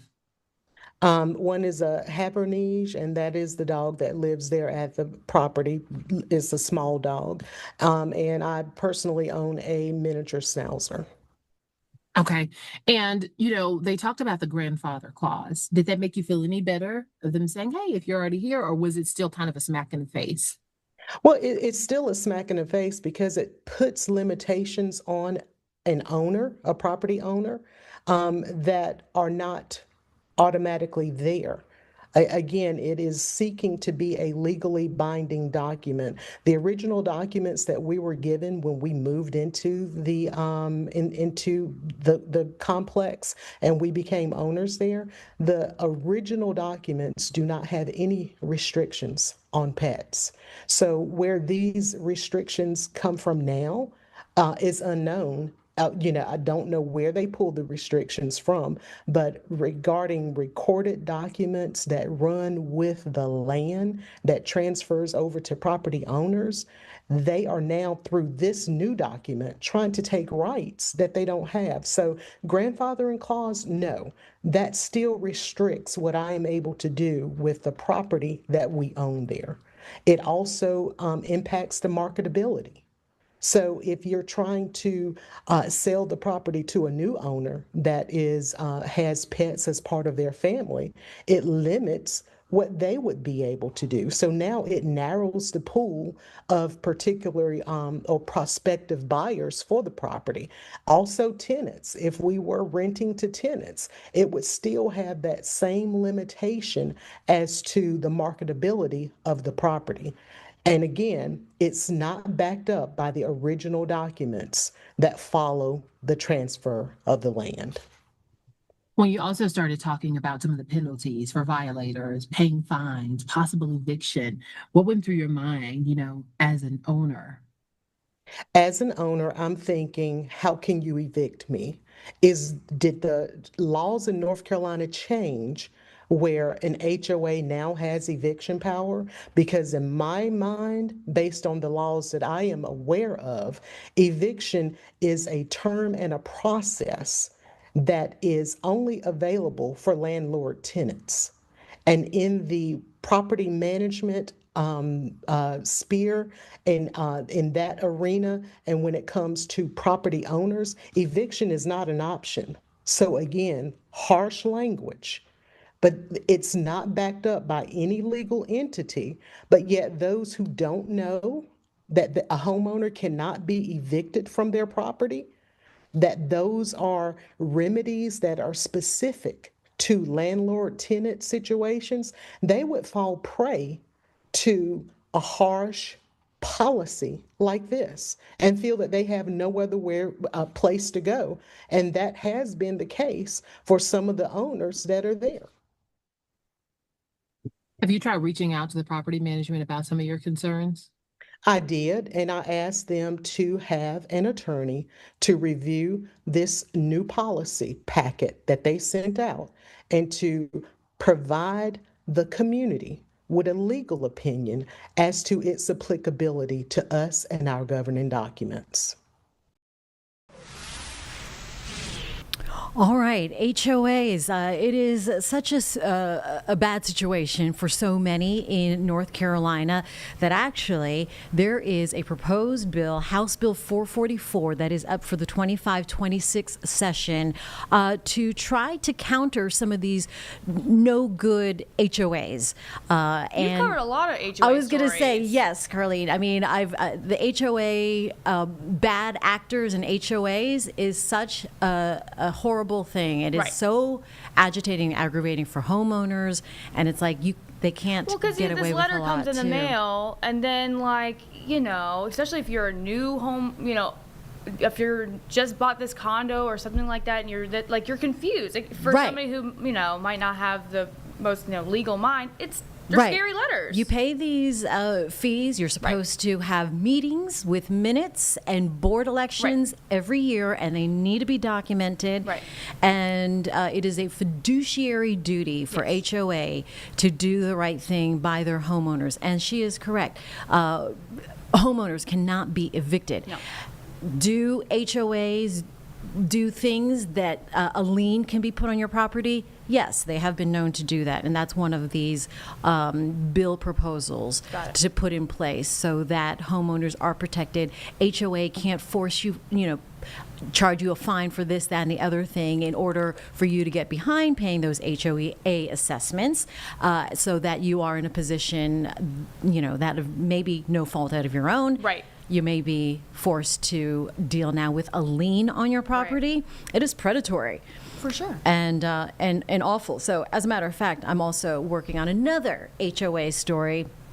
These, I'm not gonna name the HOA, but they are under an injunction right now because of certain circumstances. And the issue for some homeowners is that they are not able to get their mail from a federal agency because the literal keys are being held by the HOA. So it is not listed in their CCRs or bylaws that the HOA is the gatekeeper of keys. Right. It is a responsibility for the HOA to give keys to the homeowner, and But they don't necessarily have the power to withhold them. no, they don't. But there's wording which could be interpreted in such a way, with an HOA managing or the installation, who owns those centralized box units, the CBUs. So there is wording in there that makes it a little tricky for both the HOA and potentially the homeowner. But anyway, that's for another show because I can really get into the weeds about this. So anyway, I will say that there is another issue with an HOA that I'm looking into, in addition to, doing things here in the Live Impact If you have studio. issues with your HOA, something similar to these things, let us know. Let us know, because we got people. We got people on the team ready to do the proper investigations and what is rightfully yours. Reach out to Jane, reach out to Nate, reach out to our desk, reach out to anyone. Exactly. Good call, Carlene. All right. Let's switch to something lighter. Something a little bit more positive. Something less frustrating. Yeah. This is going to be fun, okay? How about Grandfather Mountain Highland Games? All right. The mountains of North Carolina about to come alive once again this weekend. Right. Starting when? Thursday, Carlene? Thursday the 10th. Thursday the 10th. It's the Grandfather Mountain Highland Games. Yep. If you want a wee bit of Scotland. Sure. I always like going into my accent. Sure. Which Kilts? is neither Scottish or Irish or anything or English. I like a kilt. Kilt? Yeah. Bagpipes? It's all happening here in Western North Carolina. Good excuse to get up there. So I did an interview with Stephen Quinlan. He's the president of the Grandfather Mountain Highland Games. He's too busy right now getting ready for the opening day. But if you want to get caught up in some information, this is a previously recorded interview with Mr. Quinlan on the special guest for you this morning. The mountains of North Carolina about to come alive with the sounds of bagpipes, cheers of athletic competition, and the celebration of Scottish heritage. The Grandfather Mountain Highland Games returning to McRae Meadows next month. This is their 69th year, bringing what organizers call a wee bit of Scotland to the high country. So with us right now is Stephen Quillen, president of the Grandfather Mountain Highland Games. Stephen, welcome. Thank you for joining me this morning. Good morning. Thank you for having me. So what does it mean to you personally that this historic event is being celebrated again? Well, it's really especially heartwarming for me. My first time at the Grandfather Mountain Highland Games was 1968. I came with my parents. I was 15 years old. We came up. It was sort of a bucket list trip for my parents, and so they came and they'd done it, and they never came back, but I never left. The next year I could drive, and so I've been every year since. Fantastic, yeah. That makes me, 56 years or something. And I always find something different each year. We are a very traditional Highland Games event. And so one of the secrets to our popularity is that we keep doing the same things over and over, but only the same things, sort of. Vendors change and our athletes age out and we get new ones and that sort of stuff. So there's always a fresh aspect to the games, and I enjoy that very much. For viewers who are not familiar with the event, there, paint a picture of what they're going to experience come July 10th. Well, the Grandfather Mountain Highland Games is a very broad-based but wholly Scottish event.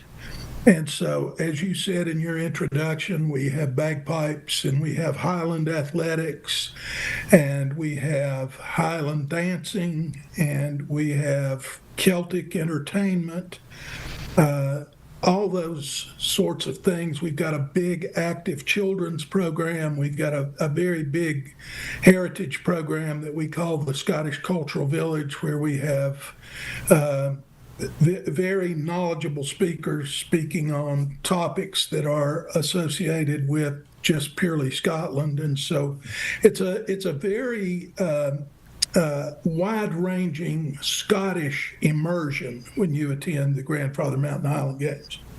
Imagine that the mountain will be full of visitors again. It's got to be so important now for the high country, especially now. Yes, if we've ever had a really good festival, 2025 needs to be that year.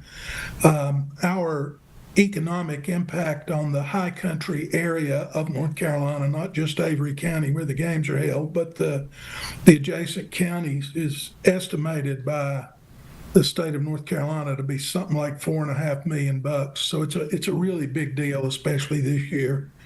Our pre-sale ticket sales have gone well. We have set attendance records 6 of the past 7 festivals. I don't know that I could say that I expect a new attendance record for 2025, but I expect us to top out, in the top echelon of our previous attended events. Yeah, that's great and encouraging news for the areas there in the high country. Talk to me about these clans, over 100 clans representing, 18 educational and cultural societies. And talk to us about the raising of the clan ceremony, what that means. Okay, so we actually have 109 Scottish family societies on the field this year, and we call those clans. Some of them are lowland families, and they wouldn't have been clans like the Highland families, but we refer to all of them as clans. And so they will have individual booths and tents and ways to interface with the public who want to come learn about their family history and heritage and so forth. And we have 109 of those families. On Thursday night, as it gets dark, I will make a call to the clans to answer, and they will step up to the microphone and announce that their family is present on the field at Grandfather. That's a very emotional, moving ceremony, to tell you the truth. In 2020, when we couldn't have a games, E.J. Jones, who's our music director, and I put together a virtual calling of the clans, and we aired it on Facebook and YouTube simultaneously. About the time it would have been going on. And so we had 26,000 live views across the country. And that just tells you, I think, how popular the opening ceremony is. And then the other 18 societies that you referred to, some of them are educational, some are benevolent, some are basic Scottish societies that are put together for a region. The Scottish Society of Wilmington, North Carolina, for example. The St. Andrews Society of North Carolina, the St. Andrews Society of Savannah, St. Andrews Society of McRae Meadow, and so forth. But we've got a really wide-ranging list of attendees for 2025. It's a new record for the number of clan and family societies. We had 108 last year, so we topped it this year. That's great. So for folks planning to attend, they've got some logistics. What advice do you have for them for their first time experiencing the games? Well, we have a very robust shuttle service that's run by two different companies. We have a shuttle lot at Sugar Mountain, and then we have shuttle lots in the Linville and Newland area. And so we also have sponsor parking, but those spots are long ago sold out for this year. So my advice for people this year is come, get yourself a shuttle ticket, come up the mountain, and enjoy the day. Bring a folding chair, bring a cooler. There'll be food and drink, plenty of food and drink on the field. Lots of Scottish merchants and that sort of thing. So it's not all entertainment. There's also some great shopping, high quality woolen goods that are actually woven and manufactured in Scotland. And so it's just a really nice day out.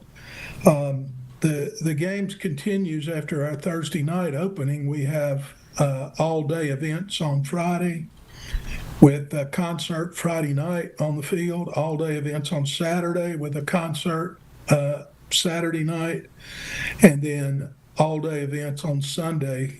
We conclude at 4:30 on Sunday afternoon. A lot of planning goes into this. As we wrap up here, Stephen, what are you most excited about? I'm most excited about seeing all the people again. I mean, I've got lots of friendships and lots of family connections. My Clan McLaren, is having our annual general meeting there. And Florian McLaren of McLaren is coming over from Scotland. Florian will be the next chief of Clan McLaren, so we're thrilled to be able to welcome him. And for me, these are there's the family you're born with and the family you choose. And so this is a sort of a happy reunion of both those sides of us that are involved in this Scottish American world. Yeah, well said. Sounds like it's going to be a lot of fun. Where can people go for tickets and more information? So our website is www.gmhg.org. Our phone number in the office in Linville is 828-733-1333, and they can call or you can buy tickets. Will be available at the gate. I get lots of questions. Do we sell out at the gate? No, we've never sold out. So come, get on the shuttle bus, buy a ticket when you get up there, and come on in. All right, starting July 10th through the 13th. I know you've got a lot to do between now and then, and we hope that this year's games are the best for you. Thank you for joining us this morning. Thank you again for having me. You bet. All right. Something to do starting Thursday, and maybe a little bit of a cool down heading up to the mountains, maybe 10 degrees cooler. So that would be a nice break. Get some Scottish culture in ya. Right now, you know what? That's on Thursday. But today, Carlene, starting today to tomorrow through the weekend, is it the week? Prime Day, baby. It is Prime Day. 8th through the 11th. 8th through the 11th. Yes. Okay. You already got your stuff. I've already started. She already started I've already getting, started putting looking. essentials in her Some cart. of the deals have been great, but to the people at Amazon, if you're listening, $1 off is not a deal. $1 off is not a Prime deal. Don't label it a Prime deal if it's $1 off. I need more than $1. It's usually $101. Now it's $100. That's not a deal. That's not a deal. All right, there are some real deals out there, too. There are. Okay, but there are also some real people trying to take advantage True. of shoppers and scammers. So with that, want to play this conference press conversation with Juliana O'Rourke from the Better Business Bureau to just give you another heads up as you go into Prime Week for online shopping and really the rest of the summer shopping season. We are now talking about what is happening here next week. A little bit of a shopping day, right? So Prime Carlene Day. is excited about love this. Prime Day. I didn't realize Prime Day is coming up next week, and so that is big news here for shoppers, right? It's very exciting. It's just one of those days. I do look forward to Prime Day. I load up on all my essentials. Oh, and all that's of good the idea. I mean, I definitely take a look because it's what, July? It starts July 8th. I think it goes to the 11th now. Yes. So a time certainly exciting for online shoppers, but you know what that means? It's also an exciting time for fraudulent retailers. So with us right now is Juliana O'Rourke from the Better Business Bureau. Hi, Juliana. Hi, good morning. Good morning to you. Thanks for joining us this morning, a couple days before the July 4th holiday. And those sales, I see them advertised. It's very exciting. What are you seeing as the most common types of these types of scans during July? Yeah, so July is obviously a big month for a lot of retailers to do their very big sales. We haven't had any reports specifically come in, but we always know that around these big sales, scammers are definitely prevalent. So we want people to be on the lookout for a couple different things. So phishing scams, lookalike websites, and then also misleading ads, especially on social media channels. All right, so when someone finds what looks to be an amazing deal, what's the first step they should take before hitting that buy button? Yeah, so if you see a really good deal on social media, if you see something being advertised, first and foremost, if the deal is too good to be true, it's probably because it is. Most of the time, you're not going to find a really popular product or, an expensive product that you find on most websites. You're not going to find it for, 50, 60, 70% cheaper on another website. But when you're seeing these ads on social media, there's a few things you want to be looking for. Specifically, are there spelling errors? Are there grammatical errors? Before you click on anything, you can actually hover over the ad to see where that link is going to take you. What does that URL look like? Also, is it a secure URL? Is it an HTTPS? Does it make sense based on the business, right? So depending on the name of the company, is it going to be, WCNC.com, or is it going to be a whole bunch of random letters and numbers? Those are going to be some telltale signs that they're probably not legitimate. Or if you go to the website and you do order something, it may not be as great as what you're hoping it will be if you do end up actually getting a product. All right. Yeah, I mean, phishing scams also increase. That's a risk here as well. What are some of the examples that people need to look out for, maybe suspicious messages out there? Yeah, so anytime you get an unsolicited text message, email, you kind of want to be really careful with those. So you want to make sure if there's a link, don't click on it, or again, hover over it to see where it's actually taking you. If you know these big sales are coming up and there's specific things like Carly mentioned, she puts a lot of her essentials in her cart on Amazon. You're kind of on the lookout for these products, I would say, a lot of the time just to see if they ever do go on sale or if anything is going on. And so those are things you kind of want to pay attention to as well if you're getting emails or text messages. And then the same thing when you get emails, who's the sender? Does the email address make sense for the company that it's coming from? Are there spelling errors? Is there grammatical things that you are, if you're reading a sentence, it doesn't quite make sense? Again, random links, those are things you kind of want to pay attention to. I mean, similar to that line, though, is social media. How does that play into everything? Yeah, so a lot of companies advertise on social media. A lot of companies are legitimate that advertise on there, but unfortunately we know scammers thrive in social media as well. Lots of people spend a lot of time on social media, and so anytime you see an ad on there, you kind of want to be cautious just because you're not entirely sure where it's coming from. So again, hover over it before you do any clicking. And then also, if you see some really great deal, you should also be able to just go out to that company's website and find that same deal, or if you do a search on the internet. So just, you don't always have to go directly from the ad that you're seeing. Oftentimes you can go directly to the website and experience the same type of promotion. I mean, you talk about when